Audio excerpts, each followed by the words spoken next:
doing makeup for 9 years, and I did feel like nothing was working. At one point, I did nearly give up. And she reached out to me, and then her video went crazy. Hers was like 2.6 million views. And we've had about 3 or 4 ones now that have gone like past 1 million. That's the thing that I was getting panicked about when I was younger, thinking, oh, I'm just from a little village. Like, no one's going to see my work. No one's ever going to come and reach out to me. Hi, I'm Luke from Burnley Social, and the following podcast is a Burnley Business Week special. Burnley Business Week is sponsored by Burnley College and organised by Burnley Borough Council, and it features a full week of free live seminars. I'm also hosting a different podcast for each day of Business Week, filmed and recorded right here at Burnley College. These will tell you the stories of different local figures in business. I really hope these interviews inspire you, and I'm sure you'll find them relatable and valuable in many ways. The podcasts are released on Burnley Social's Facebook, Burnley.co.uk's YouTube, and Burnley Council's Spotify. Without further ado, let's get into the interview. Enjoy. Elise Nicole Munroe is the founder and owner of Elise Nicole Makeup Studio and Elise Nicole Cosmetics. Through the power of social media and influencer marketing, particularly her viral TikToks, she's attracted clients from across the country. So we're here for our Burnley Business Week podcast, sponsored by Burnley College, and thank you again to Burnley College for letting us use this fantastic space that they have. I'm here with Elise. So Elise, do you want to give a little intro to what you do, what your businesses do, and where you're from? Okay. So I'm from Barford originally. I do makeup. So I also have my own cosmetic line as well, which for those who don't know what that is makeup. We've just recently had a viral body oil, which is amazing. And I started up when I was 15 in my mum and dad's living room, which feels like 2 seconds ago, actually, which was 2015, which is nearly 10 years now, which is crazy. But yes, we started there, and then we did that for 5 years. And then I moved into a first shop in lockdown in Barford. I love my little shop there. We got so busy, we had to then move to my current location, which is in Colne, Lancashire. And we've been there for 1.5 years so far. There'll be lots of people listening to this that might want to start a business, whether that's in makeup or any other trade or skill. How did you start getting clients in them early days? It was hard. Obviously, Rome wasn't built in a day. Obviously, you can't just build a business in a day and expect it to be fully booked. And this is what I tell my students when I'm training them up. I think it's consistency. Always posting. Don't give up. If you've got no clients, just fake it. Just pretend you've got a slot for a model, or get a model in and pretend that's your client. Unfortunately, in industries, you do have to fake it till you make it sometimes, and you really do have to just pretend you're busy all the time. But yeah, it definitely takes time. And I think word of mouth is a huge thing as well. As soon as someone sees your work in person, or who's done your makeup? Oh, Elise has done it. And that's definitely where people prefer to see the makeup rather than pictures on the Instagram that might be edited, and people might think, oh, I'm going to look like that. And they might come to you. And then obviously if you've been editing your pictures, you're not going to obviously look like that. But yeah. Yeah, starting off in the early days, when did you make the decision to move out to your own shop? Because you must have been quite young when that happened. I was. I think I might have just turned 20. I think I was just under 20. And I was absolutely papping myself. I thought, oh my gosh, I've got this rent to pay. What if I don't even get the clients anymore? What if people don't want to come to a shop and they preferred coming to my house where they felt safe and obviously they knew the location, etc.? What if people don't want to park around there? And even just little things like that. So that were really scary, but I saw the opportunity. I thought, do you know what? It's a short contract. If it doesn't go right, I can say, well, do you know what, Elise, you've tried. And that's the whole point, I think, in life, is you've got to take risks, especially in businesses. And it was an absolute, what's the word? A good risk taken, I guess. Yeah, it was. It paid off in the end. That's the word. And you were around 20 when that happened. Was that around COVID as well? Yeah. So what happened there? Oh gosh, I opened the shop and I was like, oh, buzzing. Like, I've done it all up, so excited. then Boris Johnson was like, you cannot go out of your house, this, that, and other. All business had to shut. And I was thinking, oh my God, I've got this one rent to pay. I can't work. What am I going to do? So I was obviously really scared. I thought I was going to lose everything. And I think everybody else in that time as well, our businesses thought the exact same. So we've never experienced this before. And I ended up getting jobs in the NHS and at college as well, Nelson and Cone College. I also taught there to be able to pay the rent. And obviously, I think it was about 6 to 7 months of me having the shop, I couldn't work in it. But luckily, again, that was one of the hardest times. Like, if I can get through this, I can get through anything. And obviously, the help of my family, etc., and obviously trying to get different jobs, and that paid off as well, which was really good. And then coming out of COVID, I'm sure it was a fantastic feeling to get in the shop and finally start getting more and more clients in. Absolutely. Even just to show my shop. Like, for my opening day, I had to do appointment slots because we wasn't allowed to have more than 3 people or 4 people in one room. So I thought if people are walking past and they see 6 people in, so I had to do time slots for my launch day. So I was like, oh, Georgia, you can come at 1 p.m. or you can come at 2 p.m. And it was really hard. Not the atmosphere you want for a launch day, is it? Like, right, you need to go now because the next person's coming. But you've moved out to your larger shop now. Yeah. Was that a better open day for you? Yeah. Oh, gosh. It was literally like, even then, I didn't properly finish the shop. But I thought, right, I need to do this. So I got everything. I got like a chocolate fountain, a photographer, everything. And it was beautiful, absolutely amazing. And it was what I wish I had had at my first shop. But you've got a bigger and better shop now. Absolutely. So yeah. I think my first one was like 300 square foot. And then this one's like, I think it's just under 1,500. So it's huge. In Barrowford? In Colne now. Colne? Yeah, Colne now. My old one was in Barrowford and this one's in Colne. Yeah. And over these years, what, other than COVID, what's been your biggest challenge? Oh, I think definitely open up a bigger shop. Thinking, am I going to fill all these spaces? I've got more of a bigger rent now. I've got bigger bills to pay. But obviously that paid off as well because even before I opened the shop and I just were advertising, they filled straight away without even seeing the rooms. And I think doing up that shop as well because that needed so much work doing to it. Like, we spent thousands doing it up. But I feel like every day is a new day and I'm always learning and conquering fears. And I think every day is quite hard, but you obviously learn things along the way as well. But yeah. You said you got bookings straight away for people that want to work in your shop. Yeah. Where did those come from? Is that purely from your reputation or did you put out advertisements for it? I think, yeah, advertisements, definitely. And this was before, obviously, everything kind of blew up on my socials as well. So I wasn't on much followers. And I think, again, it was just word of mouth. I think people saw my old shop, how it was laid out, even though it was really small. It was cute, it was pink, it was girly, it was flowery. And I think everyone then saw my idea and the vision. And again, it's just networking. And I know that I could help the other girls get bookings because everyone goes off each other. So you see, oh, she does hair. Oh, she does makeup as well. Perfect. Like, everyone will then come there to get all the stuff done. Yeah. So how long ago was this that you moved into this larger shop? I think it's coming up to, it'll be 2 years that I got the shop. I signed the contract in October, but it'll be 2 years in March that I officially moved in. Wow, right. So it's gone really fast. Yeah. And at what point did you set up the cosmetic side of things? So that was actually another lockdown thing. Oh, really? Yeah, because I was thinking, again, business head, I was thinking, how could I do makeup without doing makeup? And I was like, right, what can I do? So I actually started up with lip glosses originally. And I went really quiet with it because I didn't really have the passion for it. I thought if it's not working, which it wasn't really. Again, business can go one way or the other, but it takes time. And then when I moved into the new shop, again, Brandon, my boyfriend, was like, right, Elise, you've got something going here. And all my family were telling, you've got something here, a niche that no one else around here makeup-wise does. Like, what's that? What niche was that? That was doing like lip glosses, makeup, and obviously being able to give someone a lip gloss that I have used on them and be able to buy it and top it up for the whole night. Perfect.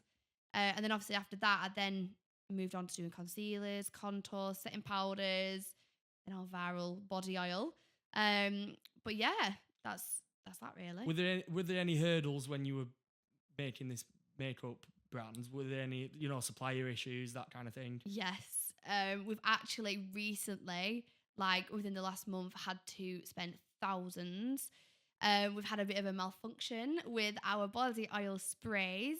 So this was a hurdle in the road. Is it a hurdle? A bump in the road? Not a hurdle. Could be a hurdle. And everyone was saying, oh, my sprays aren't working.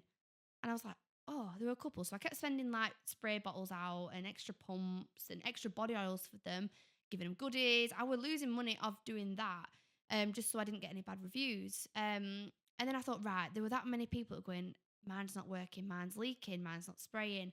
So we've decided to put the body oil sprays on hold. They've completely gone.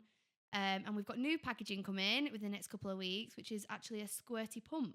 So it's the exact same formula, but just different packaging. So that was a bit of that cost me a lot of money. And it's important, really, keeping your reputation. Of course it is. The last thing you want is to go on someone's TikTok shop. And it's like if you're ordering food, the first thing you look at is reviews. I know I do. And if you've got 2 out of 10 stars, not that I have, but if you did, it's not good. But luckily that, I've put it on for saying that they're getting repackaged and everyone's really happy about it. So, yeah. Talking about reputation, in the early days, a lot was to do with word of mouth, but now you're good on social media and use of influencers.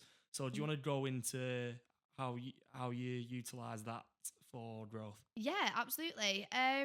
So again, I've been doing makeup for 9 years and I did feel like nothing was working. At one point, I did nearly give up because I thought, I'm posting everything. At what point was this? I think it was when I wasn't doing well on my socials. Now, I know that's not the be-all and end-all because it's not. But I really had this target that I wanted to do. I wanted to get that K, so like 10 point something K or even 10K. I wanted to get to it on Instagram. But first of all, it was September 2023. So only last year. I think we're on like 2,000 on TikTok, 2,000 on Instagram. And I started posting these new videos. So again, switching up my content. Because I think some people, like even myself, I get stuck in a bit of a rut just posting a transition or just posting a tutorial. And some people, like myself, I need something that's entertaining for me to keep watching. So I started doing these consultation videos. I bought some little microphones off Amazon, 20 quid. But right, I've seen people all over the world doing like hair ones, where they put the microphone on them and they explain what they're doing. What do they want? Where they're going? What you're wearing?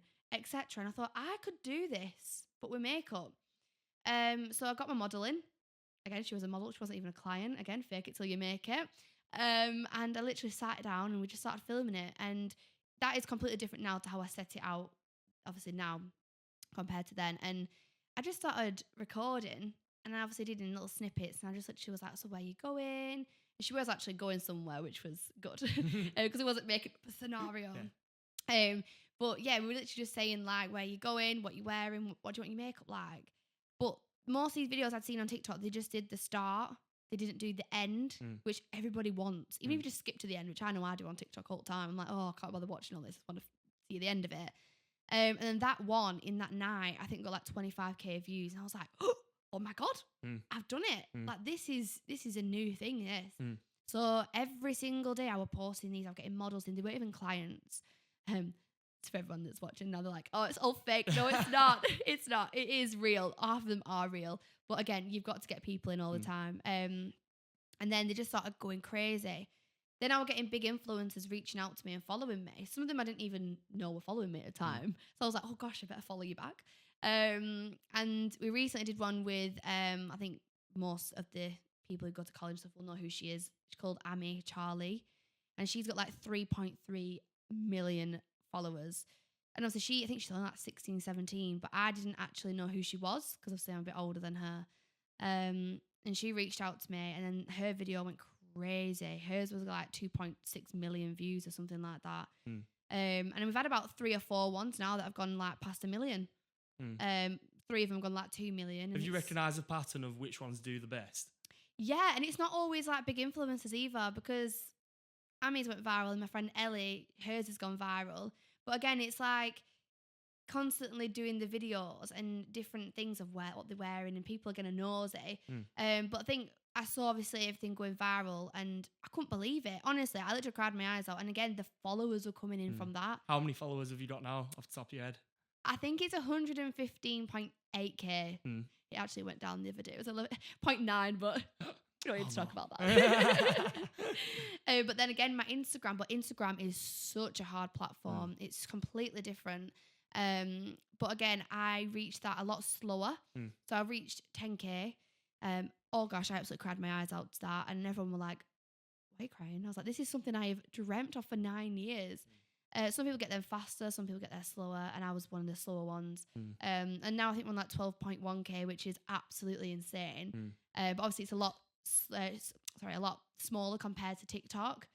But I am so happy with 12.1. It's crazy because I get people coming from everywhere now. It's absolutely crazy. I had a girl flying from Ireland the other day, and people coming from like Oxford and all sorts. Just to visit your shop in Colne. Literally just to visit me. Little me, they're like, some people are like, oh my God, can I have a picture with you? And How does that make you feel? I am not that person. Like, I am like, I'm just Elise. Like, I am just me from Barrowford. Like, it's just me. I once went to a concert and they were like, oh, you're that girl who does body oil, don't you? And I'm like, oh my God, I'm being nosy. So I don't really know how to take it. But, they're like, oh, I can't believe I'm finally meeting you. And I'm like, it's just me. Yeah. It's just me. It's not gone to your head, has it? No. You're still Elise. Oh my God, I'm still me. I feel like if it went to my head and I wasn't me, I wouldn't do well because I'm just who I am. I'm just really bubbly, and I always have been like that. And I feel like if I changed myself, it wouldn't be me. So I feel like you've just not got to let it get to your head because it would never. I get embarrassed. I'm very quite shy in some. Are you? Yeah, in certain aspects, I'm very good at not showing it. I think that's the main thing. So sometimes I can be like absolutely popping myself thinking, oh my God, like I'm really scared, but no one would ever know. But again, fake it till you make it.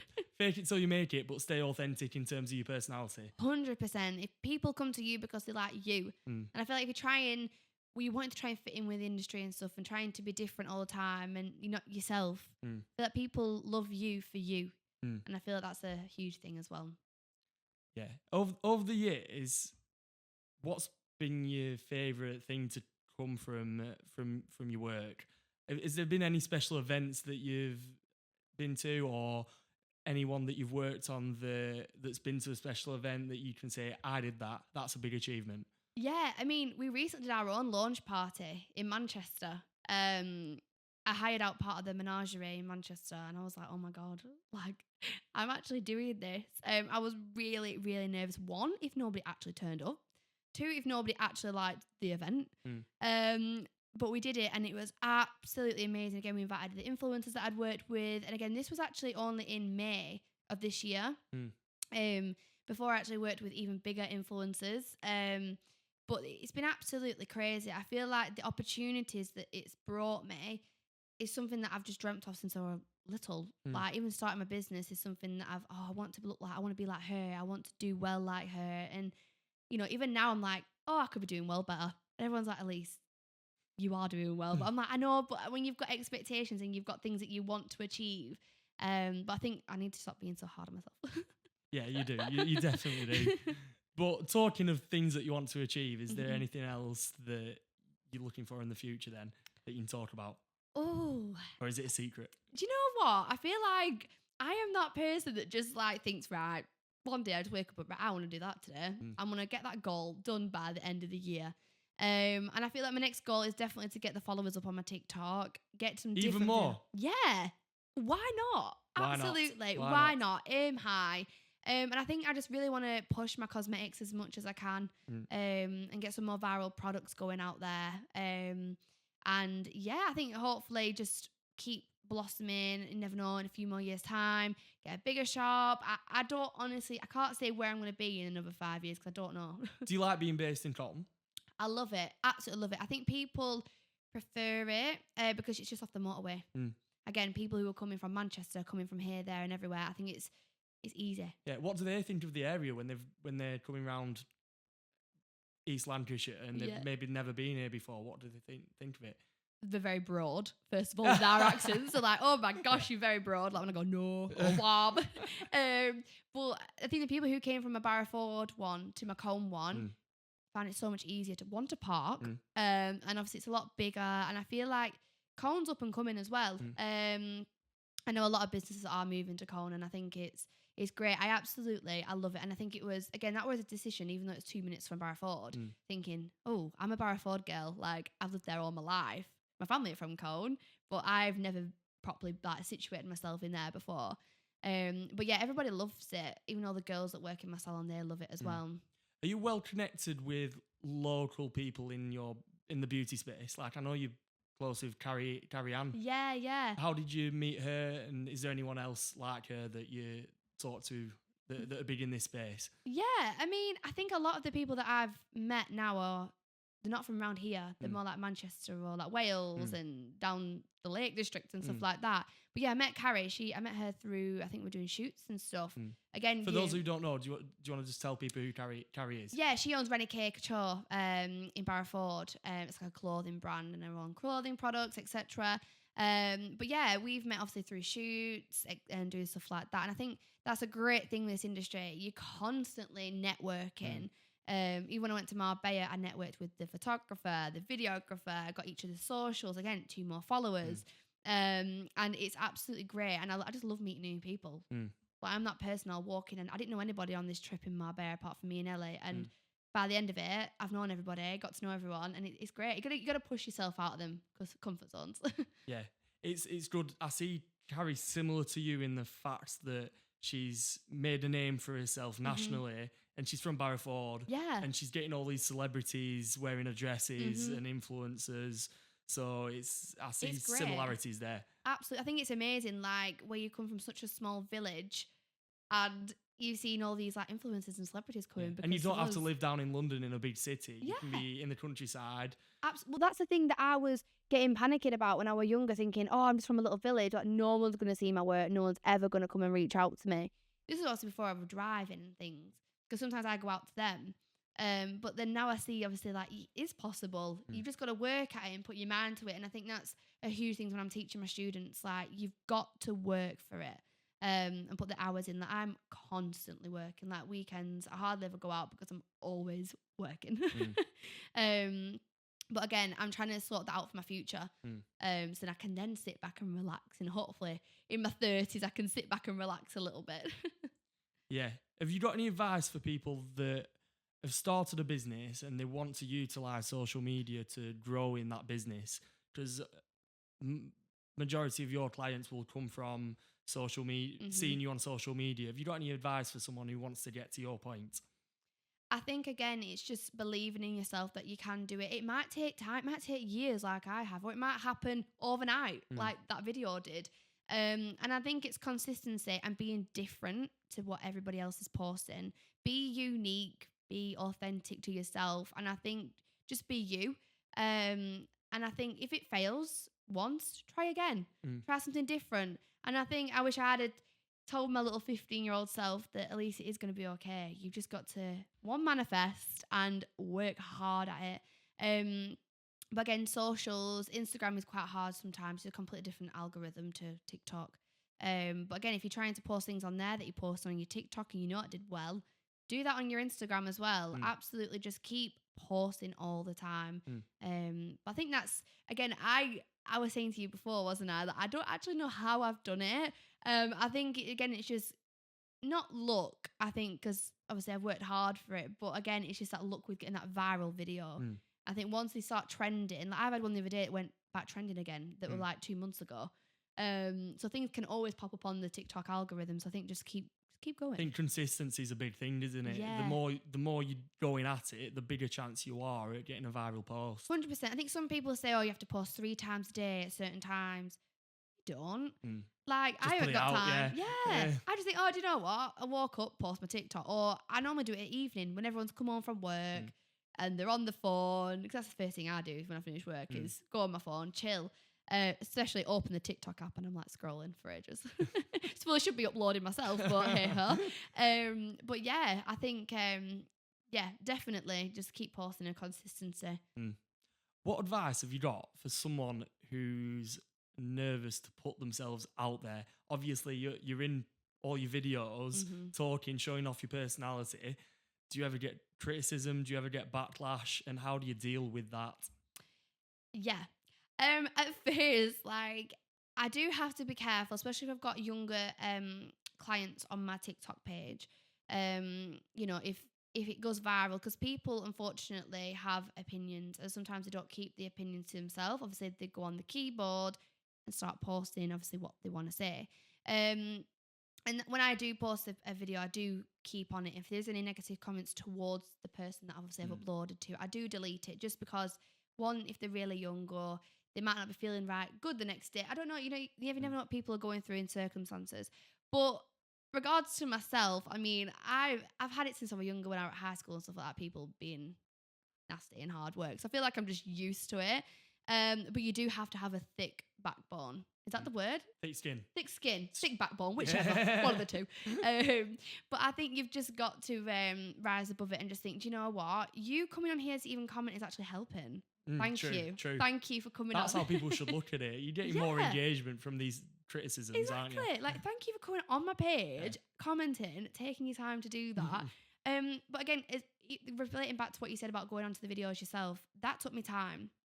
Even doing the first story on my Instagram, going, hi guys. I thought, I watched it about 10 times thinking, I can't. It's well cringy. And I only like 300 followers. And even if you've got 10 followers, get on your stories, show the face of the business. And even if you have one view on the story, they don't know that. Only you know that. And so what if that one person is dedicated to watching you? And I think you just got to just try and take the positives, not the negatives. And there is normally more positives than the negatives. But again, TikTok is one of those that you do have to have thick skin with, or a thick backbone, whichever one. Yeah, and it just makes me laugh when people are trying to be nasty and they don't realise that they're actually helping your business at the same time. Like, at first, like, you know, it did get to me. I'm not going to lie, because obviously I wasn't used to it. I was like, on social media, I was like, oh my God. But now I'm just like, oh, thank you. By the way, I'm not encouraging nasty comments on this business. On this, absolutely not. No, especially not on this podcast, please. No, absolutely not. But what I'm trying to say is, if you are getting negative comments, try and pull the positives out of it. Yeah, I'm not saying go and put negative comments. Absolutely not. Because you know, some people aren't as confident as other people, and like I said, it did knock my confidence a little bit at first. I thought, oh, what if people aren't actually liking? But now look at you with 115.8k followers. Now who's laughing? Exactly. Woohoo! Fantastic. Any more advice you want to give to someone, especially people wanting to be in the beauty space, whether that's barbering, hairdressing, makeup? Any advice you want to give to them? Yeah, I mean, I do courses as well. No promo, but yeah, I definitely recommend getting a course. Either going to college and do a course, or even do like courses. Like, obviously, like I said, I do courses for makeup artists who want to become one. I do 3 or 5 day courses, and if you want to do eyelashes, I think just go and do that course. Even if I've had some students and thought, right, they've done a couple of clients, I thought it's not actually for them. At least you've got that qualification behind you. And I think just pushing yourself out of that comfort zone, trying different things. Again, if you spent thousands of pounds doing courses and you think, actually, one of them's all in for me, at least you've got it behind you. And again, I think just pushing yourself out of your comfort zones, going for it, consistency. And if you know you want to do it, just put your mind to it. And it does take dedication. Like, all my friends are always like, Elise, like, we never see you because you're always working. But again, when you get to go to places like Marbella and stuff for work, it's crazy. And I think that's why I'm working hard. I don't think you've told the viewers yet why. So you said you went to Marbella for a chill, but you did technically go for work. Yeah, absolutely. Again, I got flown out there with my friend because she was doing a photo shoot out there. And I wasn't actually doing any of the makeup or anything. I was just helping her. Obviously, went there and did some shoots with my body oils. I took that opportunity, networked. But I've also got some weddings next year, which are abroad. Right. So that's what I mean. This job can take you to so many different areas. You could go on TV. You could do anything. But obviously, I took the more, what's the word? I think I like doing, obviously, the makeup more, and obviously being flown out places, obviously. Who wouldn't? Yeah. But yeah, I think, again, taking the opportunities, and yeah, I think that's mainly it, to be honest. I've lost for words then. Yeah, fantastic. Well, we can leave it there unless you've got any more advice. But also, can you tell people where to find you on socials? Absolutely. So it's Elise Nicole Makeup Studio. That's the same for Instagram, Facebook, and TikTok. And if you want to purchase any products or anything like that, that's again Elise Nicole Makeup Studio. I have just started actually a new TikTok, so that's actually quite fresh. So what's your new TikTok for? So that's Elise Nicole Cosmetics. Because for those who are actually wanting to start a cosmetic business as well, I've only just noticed this and found this out. If you want to get put in like Boots and Superdrug and things like that, you do actually have to have your own TikTok of that product. So even though it's on my business page, it's not on the product TikTok. So we're currently on like 20 followers on that. So that's what I mean. I'm starting again from scratch.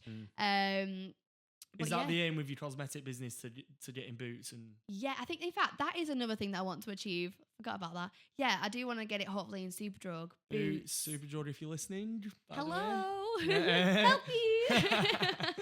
But 100%, like I spoke to the girl who owns Marshmallow Sponges, which a lot of people probably know what that is. Clomana. And she obviously has given me loads of advice on how to do that. And I think it's really good to get advice from bigger companies and businesses on how to do things as well. So just, I think, reach out to people if you've got any questions as well. What's some of the best advice you've received before? I don't really know, to be honest. I think I'm one of them. I do ask everything. Like even when I were in Marbella, I was asking like, "Oh, so what products do you use? What do you?" I'm one of them who just asks everything. Ask as many questions as possible. Yeah, I'm probably well annoying to some people. They're like, "Oh, for God's sake!" But I am literally that person that asks so many questions. I want to know. I'm just intrigued. Even cameras, like the amount of cameras that I have bought to take to Marbella. I don't even use hardly any of them, but I just buy them because I'm like, "Oh, I'm intrigued." But yeah, I think if you like me, just ask questions, message companies. If they don't get back to you, then you move on to the next one and ask the same questions. But yeah, I think just ask away. I think you can never know too much. Yeah, fantastic. Elise, thank you very much for today. Thank you. Yeah, I think that's everything. Thank you. Perfect.